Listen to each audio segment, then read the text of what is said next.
Planet of the apps. इस कहानी की शुरुआत में विल नाम के एक वैज्ञानिक को दिखाया जाता है जो अपने पिता जिनको अल्जाइमर की बीमारी है उनके लिए किसी भी कीमत पर अल्जाइमर की दवा बनाना चाहता है और जल्दी वो इसमें कामयाब भी हो जाता है। लेकिन इंसानों पर इस दवा को टेस्ट करने से पहले एक चिंपैंजी पर इसे टेस्ट किया जाता है, जिसके बाद वो चिंपैंजी बहुत ज्यादा इंटेलिजेंट हो जाता है। विल जब उसकी इंटेलिजेंसी देखता है तो उसे बहुत खुश होती है और अब वो इस दवा को इंसानों के ऊपर इस्तेमाल करना चाहता है। सबसे पहले वो ये बात अपने सीनियर को बताता है और इसके बाद बोर्ड ऑफ मेंबर्स की एक मीटिंग रखी जाती है जहाँ पर वो अपनी प्रेजेंटेशन दे रहा होता है। विल की इस नई दवा से सबके सब बहुत खुश होते हैं क्योंकि इसके रिजल्ट्स बहुत ज्यादा पॉजिटिव थे। वही उस चिंपैंजी को दिखाया जाता है जिसके ऊपर विल की दवा को इस्तेमाल किया गया था। वहाँ पर एक वर्कर आता है जो उसे वहाँ से जबरदस्ती अपने साथ दूसरी जगह ले जाना चाहता है, जिससे चिंपैंजी को बहुत गुस्सा आता है। वो उस वर्कर का हाथ पकड़ लेता है और इसके बाद वहाँ से निकलकर चारों तरफ तोड़ फोड़ करना शुरू कर देता है और उस जगह पहुँच जाता है जहाँ पर बोर्ड ऑफ मेंबर्स की मीटिंग चल रही होती है। यहाँ पर विल चाहकर भी उसे कंट्रोल नहीं कर पाता क्योंकि ये चिंपैंजी बहुत ज्यादा अग्रेसिव होता है, इसीलिए इस चिंपैंजी को गोली मारनी पड़ती है। और अब चिंपैंजी की मौत के साथ साथ विल का ये पूरा का पूरा एक्सपेरिमेंट भी पूरी तरह से खत्म हो गया है। उसे इस दवा को इंसानों के ऊपर इस्तेमाल करने की इजाजत नहीं दी जाती। हालांकि विल अपने सीनियर को यानी कि बॉस को कन्विंस करने की कोशिश करता है कि मेरी दवा में कोई प्रॉब्लम नहीं है, लेकिन उसका बॉस साफ साफ मना कर देता है। वो कहता है कि अगर तुम्हारी दवा में प्रॉब्लम नहीं होती तो चिंपैंजी इतना ज्यादा अग्रेसिव नहीं होता।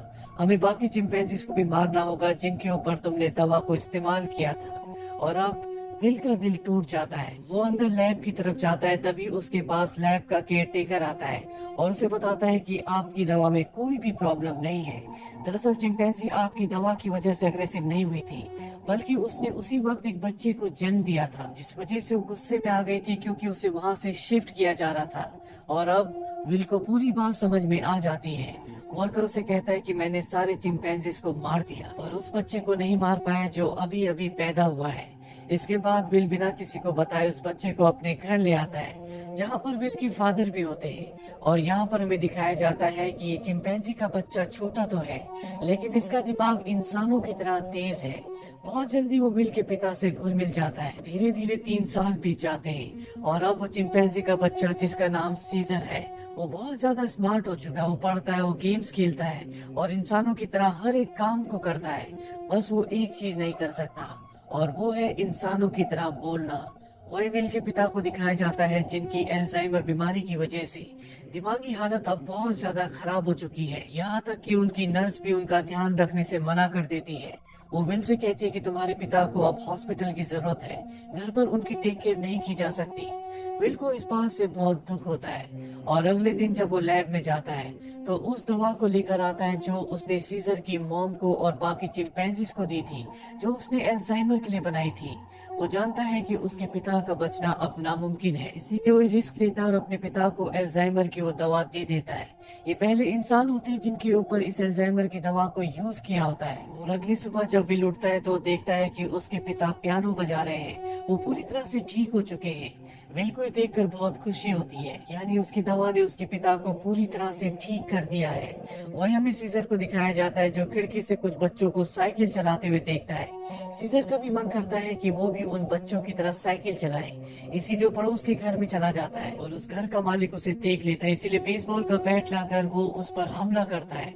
लेकिन इससे पहले कि वो उसे बुरी तरह से मारता, यहाँ पर विल और उसके पिता आ जाते हैं। विल उन्हें समझाने की कोशिश करता है कि ये सिर्फ खेलने की कोशिश कर रहा था, ये हार्मफुल नहीं है। और वो कहता है कि मेरे बच्चों को नुकसान पहुंचा सकता है और अगर ये चिंपैंजी का बच्चा दोबारा यहाँ पर आया तो मैं इसे मार दूंगा। अब यहाँ पर सीजर के पैर पर चोट लग गई होती है, इसीलिए विल उसे डॉक्टर कैरोलाइन के पास ले जाता है और जब कैरोलाइन उसका इलाज करती है तो उसे पता चलता है कि ये बहुत ज्यादा इंटेलिजेंट है क्योंकि वो चिंपैंजी यानी कि सीजर विल से इशारों में बात कर रहा होता है। दरअसल सीजर को साइन लैंग्वेज आती है और जल्दी वो डॉक्टर कैरोलाइन से भी दोस्ती कर लेता है। अब डॉक्टर कैरोलाइन को सीजर बहुत ज्यादा पसंद आता है, इसीलिए वो विल के घर आना शुरू कर देती है, जहाँ उसे पता चलता है कि सीजर हमेशा घर पर रहता है, उसे बाहर नहीं ले जाया जाता। इसीलिए सीजर हमेशा खिड़की से बाहर देखता रहता है। इसीलिए कैरोलाइन विल से कहती है कि हमें इसे बाहर ले जाना चाहिए और विल और कैरोलाइन अब सीजर को पास के एक जंगल में जिसका नाम रेडवुड है वहाँ ले जाते हैं, जहाँ कर सीजर को बहुत अच्छा लगता है। और इसी तरह से 2 साल और बीत जाते हैं और अब विल और कैरोलाइन एक दूसरे के साथ रिलेशनशिप में आ चुके हैं।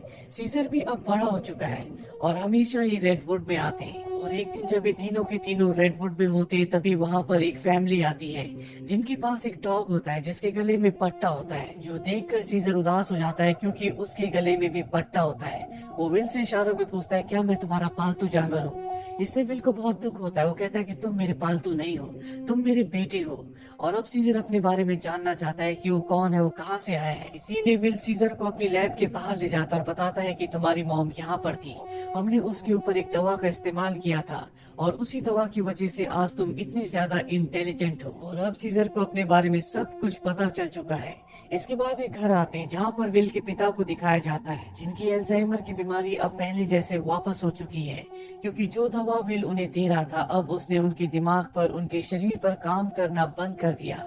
इस बात से विल परेशान होता है और जब विल घर पर नहीं होता तो विल के पिता को दिखाया जाता है जो अपनी गाड़ी ड्राइव करने के लिए चाहते हैं, लेकिन अल्जाइमर बीमारी की वजह से वो भूल चुके होते हैं कि गाड़ी को ड्राइव कैसे किया जाता है। इसीलिए वो अपने पड़ोसी की गाड़ी पर टक्कर मार देते हैं, जिस वजह से उनका पड़ोसी बाहर आता है। ये वही पड़ोसी है जिसने बचपन में सीजर को मारा था। और अब वो विल के पिता को कॉलर पकड़कर गाड़ी से बाहर निकालता है, उन्हें मारने लगता है।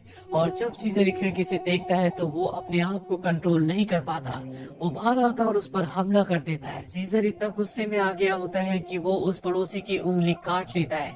इसीलिए कोर्ट ये फैसला करती है कि अब इस चिंपैंजी को, यानी कि सीजर को, घर पर नहीं रखा जा सकता। एनिमल कंट्रोल वाले उसे उस जगह ले जाते हैं जहाँ पर और भी चिंपैंजीज रहते हैं। हालांकि सीजर उस जगह नहीं रहना चाहता, लेकिन अब विल मजबूर है और वो कहता है कि तुम्हें अब यहीं पर रहना होगा। इस बात से सीजर को बहुत दुख होता है। वही विल के पिता को दिखाया जाता है जो अब पूरी तरह से अल्जाइमर के एक बार फिर से पेशेंट बन चुके हैं। और विल चाहता है कि वो पहले से भी ज्यादा स्ट्रॉन्ग दवा बनाए ताकि वो अपने पिता की बीमारी को हमेशा के लिए ठीक कर दे। और ये बात वो अपने बॉस को बताता है। वो बताता है कि वो दवा जो मैंने पहले बनाई थी, मैंने अपने पिता के ऊपर इस्तेमाल की थी, वो पूरी तरह से ठीक हो गए थे। और वो दवा इतनी स्ट्रॉन्ग नहीं थी कि मेरे पिता की बीमारी को पूरी तरह से ठीक कर पाती। और अब मैं स्ट्रॉन्ग दवा बनाना चाहता हूँ। उसका बॉस उसे इजाजत दे देता है और जल्दी विल दवा बना लेता है। और अब उस दवा को एक चिंपैंजी के ऊपर इस्तेमाल करने की तैयारी की जाती है। और जब दवा को उसकी बॉडी में इंजेक्ट किया जा रहा होता है, तभी एक पाइप निकल जाता है। वहाँ पर इनका एक कोवर्कर होता है जिसका नाम फ्रैंकलिन है। दवा की कुछ गैस उसकी नाक के अंदर चली जाती है क्योंकि उसने मास्क नहीं पहना होता। और अब उस दवा को चिंपैंजी को दिया जाता है, जिसके बाद वो चिंपैंजी बहुत ज्यादा इंटेलिजेंट हो जाता है, यानी कि इनकी ये दवा भी कामयाब हो गई। इसके बाद विल और कैरोलाइन सीजर से मिलने के लिए जाते हैं, जिससे बहुत ही छोटे पिंजरे के अंदर कैद किया होता है। यहाँ पर सीजर के हाथ में चोट भी लगी होती है, जिससे विल को बहुत गुस्सा आता है और वहाँ के कर्मचारियों को धमकी देता है कि अगर तुमने इसके साथ कोई भी गलत सलूक किया तो मैं तुम्हारी इस जगह को बंद करवा दूंगा। हालांकि सीजर अब यहाँ से घर वापस जाना चाहता है, लेकिन विल उसे कहता है कि जब तक कोर्ट मुझे इजाजत नहीं देती मैं तुम्हें घर वापस नहीं ले जा सकता। विल यहाँ से चला जाता है और सीजर बहुत ज्यादा उदास हो जाता है। दरअसल वो विल से नाराज है क्योंकि विल उसे अपने साथ घर नहीं ले जा रहा। साथ ही दूसरे चिंपैंजीज उसे यहाँ पर परेशान भी करते हैं।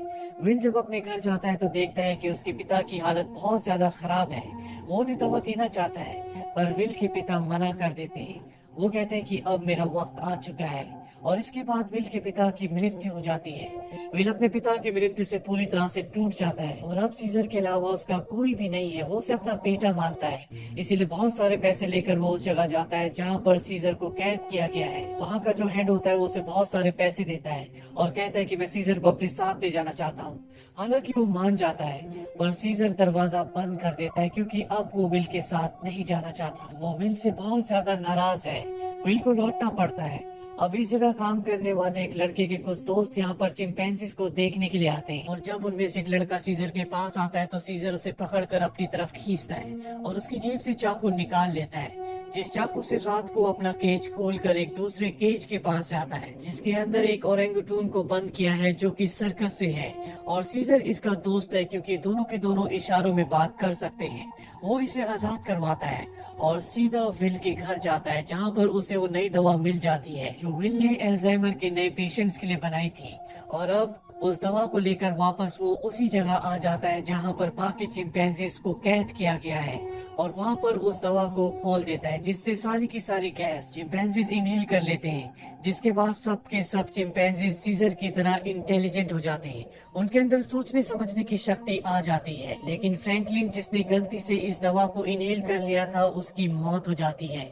इसका मतलब ये है कि ये दवा सिर्फ चिंपैंजीज पर असर करती है, इंसानों पर इसका गलत असर होता है। वहीं सीजर को दिखाया जाता है जो अब बाकी चिंपैंजीज के साथ उस जगह से भागना चाहता है, लेकिन तभी वहाँ का एक वर्कर जो सभी चिंपैंजीज को बहुत टॉर्चर किया करता था वो आ जाता है। और जब वो अपनी करंट वाली स्टिक से उन्हें करंट लगाने की कोशिश करता है तो सीजर उसका हाथ पकड़ लेता है। वो कहता है कि अपने गंदे हाथ मुझसे दूर रखो। और यहाँ पर पहली बार सीजर बोलता है नो। इसके बाद सीजर पंच मारकर उसे वहीं पर गिरा देता है और बाकी सभी चिंपैंजीज को आजाद कर देता है। और वो वर्कर उठकर एक बार फिर से अपनी इलेक्ट्रिक स्टिक लेकर इनकी तरफ बढ़ता है, लेकिन सीजर उस पर पानी फेंक देता है, जिससे उसकी करंट लगने से मौत हो जाती है। इसके बाद सीजर सभी चिंपैंजीज को लेकर जू पहुंच जाता है। वहाँ के सभी चिंपैंजीज को ये आजाद करके अपनी टीम में शामिल कर लेते हैं और अब इस सब के सब विल की लैब में पहुंच जाते हैं। वहाँ पर भी बहुत सारे चिंपैंजीज होते हैं, ये उन्हें भी आजाद कर देते हैं और अब इन सब की एक टीम बन चुकी है और ये इंसानों के खिलाफ है। वही विल, जिसे सीजर की बहुत ज्यादा चिंता होती है, वो उस जगह कॉल करता है जहाँ पर सीजर को कैद कर कर रखा गया था और उसका कॉल कोई रिसीव नहीं करता। इसीलिए वो कैरोलाइन के साथ वहाँ पर पहुँच जाता है जहाँ पर एक जख्मी वर्कर होता है। वो उससे पूछता है कि यहाँ पर क्या हुआ। वो बताता है कि तुम्हारा चिंपैंजी सबको अपने साथ लेकर चला गया और वो पहली बार बोला भी था। और अब विल को समझ जाता है कि सीजर कहाँ गया होगा और अब विल समझ जाता है कि सीजर अपने सभी साथियों के साथ रेडवुड जा रहा है, जहाँ पर बचपन में वो उसे ले जाया करता था। सीजर अपने साथियों के साथ रेडवुड की तरफ बढ़ रहा होता है। रास्ते में एक ब्रिज आता है जहाँ पर पुलिस इनका रास्ता रोक लेती है और इसके बाद चिंपैंजीज के और पुलिस के बीच में घमासान फाइट होती है। इनके ऊपर हेलीकॉप्टर से भी हमला किया जाता है और जब सीजर को नुकसान पहुंचने वाला होता है कि तभी यहाँ पर एक गोरिल्ला जिसका नाम बक होता है, वो हेलीकॉप्टर के ऊपर कूद जाता है और हेलीकॉप्टर को क्रैश कर देता है, जिससे उसकी जान चली जाती है। और तभी वहाँ पर चिंपैंजी कोबा आता है जो उस आदमी को मार देता है जो हेलीकॉप्टर से इन पर गोलियां चला रहा था। दरअसल कोबा वो चिंपैंजी है जिसकी बॉडी में लैब में नई दवा को इंजेक्ट किया गया था। और अब इस सब के सब रेडवुड पार्क पहुंच जाते हैं जहाँ पर विल भी कुछ देर में पहुंच जाता है। वो सीजर को आवाज लगाता है। एक दूसरा चिंपैंजी विल के ऊपर हमला करने वाला होता है कि सीजर उसे रोकता है। विल सीजर से कहता है कि तुम मेरे साथ घर चलो, नाराजगी छोड़ दो, नहीं तो पुलिस तुम सबको मार देगी। सीजर विल को अपने गले लगाकर उसके कान में कहता है कि अब यही मेरा घर है।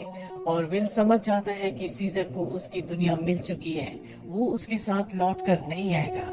इसीलिए विल इस जगह से चला जाता है और अब सीजर और उसके साथियों की ये एक नई दुनिया है। वो अपने सभी साथियों का यानी कि अपने ग्रुप का लीडर है। वही हमें विल के पड़ोसी को दिखाया जाता है जिसकी उंगली सीजर ने काटी थी। दरअसल ये एक पायलट होता है जो कि इंटरनेशनल फ्लाइट्स उड़ाता है और इसकी नाक से अब ब्लड निकलता है। दरअसल फ्रैंकलिन जो विल का कोलीग था जिसकी नई दवा के वायरस से मौत हो गई थी, वो दरअसल विल से मिलने उसके घर गया था, लेकिन तब उसकी मुलाकात इसी पड़ोसी से हुई थी।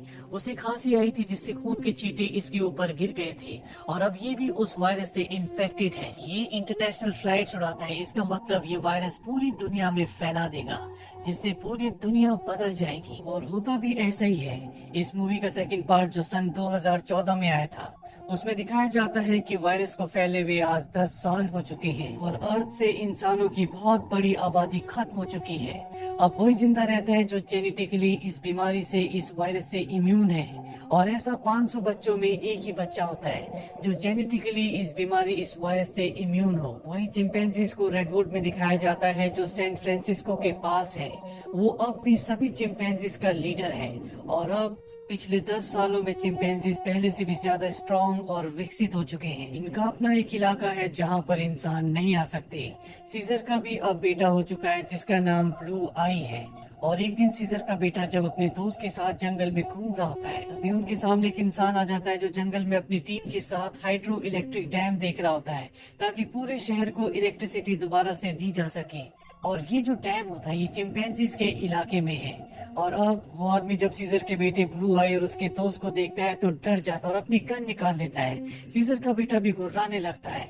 वो आदमी डर कर गोली चला देता है जिससे सीजर के बेटे का दोस्त जख्मी हो जाता है। गोली की आवाज सुनकर सभी चिंपैंजीज यहाँ पर आ जाते हैं। साथ ही जिस आदमी ने गोली चलाई होती है उसके भी साथी जो यहाँ पर डैम को ढूंढ रहे होते हैं। चिंपैंजीज इन्हें मारना चाहते हैं लेकिन सीजर जो कि सबसे समझदार है वो सबको शांत करता है। इंसानों के ग्रुप का लीडर जिसका नाम मेलकम है वो सीजर से बात करता है। वो उसे बताता है कि हम यहाँ पर किसी को नुकसान पहुँचाने के लिए नहीं आए। सीजर उन्हें कहता है कि आज के बाद यहाँ पर मत आना, तुम सब यहाँ से चले जाओ। अब वो सब के सब यहाँ से चले जाते हैं। और इन्हीं चिंपैंजीज में जो कोबा होता है जिसके ऊपर कभी इंसानों ने एक्सपेरिमेंट किए थे, जो इंसानों से बहुत ज्यादा नफरत करता है, वो सभी चिंपैंजीज से कहता है कि इंसान दोबारा से हमारी टेरिटरी में आ गए हैं, वो हमें नुकसान पहुंचाएंगे। इन्होंने एक्सपेरिमेंट के दौरान मुझे बहुत तकलीफ पहुंचाई थी और मैं नहीं चाहता कि मेरे साथियों के साथ भी ऐसा ही हो। इसीलिए इंसानों को हमें अपनी ताकत दिखानी होगी। और सीजर भी अब उसकी बातों में आ जाता है और ये सब तय करते हैं कि इंसानों की बस्ती में जाएंगे। और अब सीजर जो सबसे आगे घोड़े में होता है उसके साथ सभी चिंपैंजीज इंसानों के इलाके में जाते हैं। यहाँ पर दिखाया जाता है कि जो पहले खूबसूरत शहर हुआ करता था अब वो उतना खूबसूरत नहीं है। यहाँ पर टेक्नोलॉजी और बहुत सारी चीजें अब पूरी तरह से खत्म हो चुकी है। और सीजर अपनी पूरी सेना को लेकर इंसानों के इलाके में पहुंच जाता है, जहाँ पर मेलकम एक बार फिर से सीजर के सामने आता है और वो सीजर से कहता है कि हम तुमसे माफी मांग चुके हैं। सीजर कहता है कि आज के बाद अगर हमारे इलाके में कोई भी आया तो हम उसे मार देंगे। हम जंग नहीं चाहते, लेकिन अगर इंसानों ने पहल की तो हम किसी को नहीं छोड़ेंगे। यहाँ पर कोबा भी है। कोबा चाहता है कि वो इंसानों से जंग लड़े, लेकिन सीजर इंसानों को वार्निंग देकर यहाँ से पूरी सेना के साथ निकल जाता है। वहीं मेलकम को दिखाया जाता है जो परेशान होता है क्योंकि जिस पावर प्लांट की इन्हें जरूरत है जिससे पूरे शहर में इलेक्ट्रिसिटी आएगी वो सीजर के यानी कि चिंपैंजीज के इलाके में है, जिस तक पहुंचकर इन्हें उसे ठीक करना होगा, तभी यहाँ पर बिजली आ सकती है। मेलकम अपने सीनियर से बोलता है कि हमें वहाँ पर जाना होगा, मुझे एक और मौका चाहिए, मैं ग्रुप लेकर वहाँ पर जाना चाहता हूँ, मैं सीजर से बात करूंगा। और अब मेलकम अपनी फैमिली और एक छोटे से ग्रुप के साथ जंगल के बाहर पहुंच जाता है, जहाँ पर वो सीजर को पूरी सिचुएशन समझाता है। सीजर इंसानों के साथ रह चुका है, उसे पता है कि इलेक्ट्रिसिटी का मतलब क्या है और इंसानों के लिए वो कितनी जरूरी है। सीजर कहता है कि एक शर्त पर तुम अंदर आ सकते हो, तुम्हें सारे हथियार हमारे हवाले करने होंगे। मेलकम मान जाता है और अब अपनी टीम के साथ वो उस जगह पहुंच जाता है जहां पर पावर प्लांट है और इसके बाद ये यहाँ पर काम करना शुरू कर देते हैं। मेलकम की वाइफ और उसका बेटा चिंपैंजीज के बच्चों से बहुत जल्दी घुल मिल जाते हैं और जब भी पावर प्लांट पर काम कर रहे होते हैं तभी एक चिंपैंजी को वहाँ पर छुपी हुई एक गन मिलती है और वो गन वो लेकर जाता है सीजर के पास। और जब सीजर को पता चलता है कि इंसान अपने साथ छुपा कर यहाँ पर गन लाए हैं तो उसका गुस्सा एक बार फिर से भड़क जाता है और वो मेलकम और उसके साथियों को कहता है कि तुम जंगल छोड़कर चले जाओ। लेकिन तभी सीजर को पता चलता है कि उसकी पत्नी जो बहुत वक्त से बीमार थी, मेलकम की पत्नी ने उसे दवा दी थी जिससे वो पूरी तरह से ठीक हो गई। सीजर ये देखने के बाद इंसानों को एक मौका और देता है। वो कहता है कि तुम्हारे पास एक दिन और है, तुम इस पूरे पावर प्लांट को ठीक कर सकती हो और उसके बाद यहाँ से चले जाना। दरअसल मेलकम का एक साथी जो कि एक्स पुलिस ऑफिसर है, उसे चिंपैंजीज पर बिल्कुल भरोसा नहीं है, वो उनसे नफरत करता है। वो यहाँ पर गन्स लेकर आया होता है और इनके पास और भी गन्स होती हैं और जब ये गन्स एक दूसरे को पास कर रहे होते हैं तो ऊपर से कोबा देख लेता है। वो गुस्से से भर जाता है क्योंकि कोबा भी इंसानों से नफरत करता है और वो सीजर के पास जाता है। वो उसे बताता है कि इंसानों के पास और भी हथियार हैं, तुम्हें उन्हें हमारी टेरिटरी से निकाल देना चाहिए। सीजर उसे कहता है कि तुम्हें धीरज रखना चाहिए। इस बात से कोबा को गुस्सा आ जाता है। वो कहता है कि तुम्हें अपने साथियों की चिंता नहीं है, तुम इंसानों से प्यार करते थे क्योंकि तुम भी उन्हीं में से एक हो। और अब सीजर को इस बात पर गुस्सा आ जाता है। वो कोबा पर हमला कर देता है, उसे बहुत बुरी तरह से जख्मी कर देता है। कोबा यहाँ से सीधा उस जगह जाता है जहाँ पर इंसान और उनके हथियार हैं। वो वहाँ से इंसानों के हथियार लेता है और बहुत सारे इंसानों को मार देता है और उन्हें मारने के बाद वापस वो अपने इलाके में आता है, यानी कि जंगल के अंदर, जहाँ पर वो कई घरों को आग लगा देता है। साथ ही वो सीजर को भी गोली मार देता है। सीजर वहीं झाड़ियों में गिर जाता है और अब वो सब चिंपैंजीज के पास जाता है और कहता है कि इंसानों ने हमारे लीडर को यानी कि सीजर को मार दिया, वो हम पर हमला कर रहे हैं, हमें उन्हें सबक सिखाना होगा। दरअसल कोबा इंसानों के खिलाफ जंग का ऐलान कर देता है। साथ ही वो ये भी ऐलान करता है कि अब मैं तुम सबका लीडर हूँ। उसे सब लीडर मान लेते हैं और इंसानों से जंग लड़ने के लिए तैयार हो जाते हैं।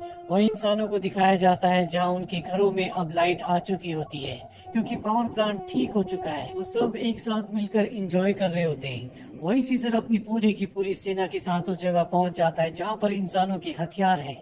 सबसे पहले इंसानों के हथियार को लूटते हैं और इसके बाद उन्हीं हथियारों से इंसानों के ऊपर हमला कर देते हैं। कई इंसानों को मार दिया जाता है। यहाँ पर वो छोटा चिंपैंजी भी होता है जिसे जंगल में एक इंसान ने गोली मारी थी, और अब को वो उसे हथियार देता है और कहता है कि तुम्हें इंसानों को मारना होगा, पर वो मना कर देता है क्योंकि सीजर ने उससे सिखाया था कि कभी भी किसी भी इंसान पर बिना वजह हमला मत करना। और जब कोबा का वो ऑर्डर नहीं मानता तो कोबा उसे मार देता है। साथ ही जो चिंपैंजीज उसका हुक्म नहीं मानते वो उन्हें कैद कर लेता है। वहीं जंगल में मैल्कम और उसकी वाइफ को दिखाया जाता है। जब वो आ रहे होते हैं तभी वहां पर उन्हें सीजर दिखता है जो बहुत बुरी तरह से जख्मी होता है। वो सीजर को अपनी गाड़ी में अपने घर ले आते हैं, उसका ट्रीटमेंट करते हैं, और अब जब सीजर होश में आ जाता है तो वो उन्हें बताता है कि मेरे ऊपर हमला मेरे एक साथी जिसका नाम कोबा है उसने किया है। मैल्कम को भी यहाँ पर पूरी बात समझ में आ जाती है और अब वो जल्द से जल्द सीजर को पूरी तरह से ठीक करना चाहता है, इसीलिए वो उसके लिए मेडिकेशन लेने के लिए जाता है। और तभी उसके सामने सीजर का बेटा आ जाता है जिसके हाथ में गन होती है। वो मैल्कम को शूट करने वाला होता है कि मैल्कम उसे बता देता है कि तुम्हारे पिता सीजर अब भी जिंदा है, वो मेरे पास है, मुझे उनका ध्यान रखना होगा। और उन्हें और किसी ने नहीं बल्कि कोबा ने शूट किया है। इसके बाद मैल्कम सीजर के बेटे को अपने घर ले आता है, जहाँ पर सीजर का बेटा सीजर को बताता है कि किस तरह से कोबा ने अपने आप को लीडर घोषित कर दिया और उसने बाहर की दुनिया में क्या क्या किया। सीजर के बेटे को भी अब पता चल चुका है कि उसके पिता सीजर पर और किसी ने नहीं बल्कि कोबा ने गोली चलाई थी, इसीलिए अब वो वापस उसी जगह जाता है जहाँ पर कोबा ने इंसानों को और बहुत सारे चिंपैंजीज को बंदी बनाकर रखा है। सीजर का बेटा सबको आजाद कर देता है। मैल्कम भी इनका साथ देता है और वो इन सबको टार के अंदर ले आता है, जहाँ पर उसकी मुलाकात एक्स पुलिस ऑफिसर से मिलती है जो चिंपैंजीज से नफरत करता है, जो मैल्कम के मना करने पर भी चिंपैंजीज की टेरिटरी के अंदर हथियार ले गया था। और अब वो मैल्कम को बताता है कि इलेक्ट्रिसिटी आने के बाद मैंने रेडियो से आर्मी से संपर्क किया और बहुत जल्द पूरी की पूरी आर्मी यहाँ पर आने वाली है जो सभी चिंपैंजीज का खात्मा कर देगी। साथ ही वो ये भी बताता है कि मैंने टार के ऊपर बहुत सारे बॉम्ब्स को फिट कर दिया है ताकि जब चिंपैंजीज टार के ऊपर चढ़ेंगे तो मैं बॉम्ब को ब्लास्ट करके उन सब चिंपैंजीज को मार दूंगा। हालांकि इस पे उसकी खुद भी जान चली जाएगी। उसके हाथ में रिमोट कंट्रोल होता है और अब ये देखने के बाद मैल्कम और सभी इंसान वहाँ से भागना शुरू कर देते हैं। वही सीजर को दिखाया जाता है जो भी इस जगह आ चुका है। उसका सामना कोबा से होता है। कोबा और उसके बीच में एक घमासान लड़ाई होती है। यहाँ पर बाकी एप्स भी अब कोबा की हकीकत जान चुके हैं। वही हमें उस एक्स पुलिस ऑफिसर को दिखाया जाता है जो टावर के एक हिस्से को बॉम्ब से ब्लास्ट कर देता है जिसमें कई सारे चिंपैंजीज मारे जाते हैं, लेकिन कोबा, सीजर और उसके कई साथी अब भी जिंदा है। जब कोबा देखता है कि बहुत सारे चिंपैंजीज अब सीजर के पक्ष में है तो वो उन सब पर गोलियां चलाना शुरू कर देता है और सीजर उस पर हमला करता है और उसे बिल्डिंग से टार से नीचे धकेल देता है। वो टार से लटक जाता है और अब वो सीजर से कहता है कि मुझे बचा लो, लेकिन कोबा ने जो किया है उसे माफ नहीं किया जा सकता, इसीलिए सीजर उसे वहां से नीचे गिरा देता है जिससे उसकी मौत हो जाती है। और अब मैल्कम और सीजर एक दूसरे के सामने होते हैं। ये दोनों एक दूसरे से हाथ मिलाते हैं, यानी कि ये दोनों अब अच्छे दोस्त हैं, जैसे कभी सीजर विल का हुआ करता था। मैल्कम सीजर को बताता है कि बहुत जल्दी यहाँ पर आर्मी आने वाली है, तुम सबको यहाँ से निकलना होगा ताकि इस वॉर को टाला जा सके।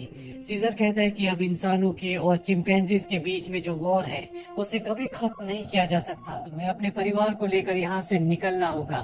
मैल्कम भी उसकी बात मान जाता है। सीजर और मैल्कम एक दूसरे के गले लगते हैं और इसके बाद मैल्कम अपने परिवार के साथ यहाँ से निकल जाता है। सीजर अब बाहर आता है जहाँ पर बहुत सारे एप्स होते हैं और सब के सब एप्स अब सीजर के आगे झुक जाते हैं क्योंकि उन्हें पता है कि अब इंसानों से उनकी वॉर होने वाली है और उन्हें एक लीडर की जरूरत है जो कि सीजर के अलावा कोई भी नहीं हो सकता। इसके आगे की कहानी का लिंक हमने नीचे डिस्क्रिप्शन में दिया है, तो आप उस पार्ट को भी जरूर देखें। उम्मीद करते हैं कि ये दोनों कहानियां आपको पसंद आई होंगी।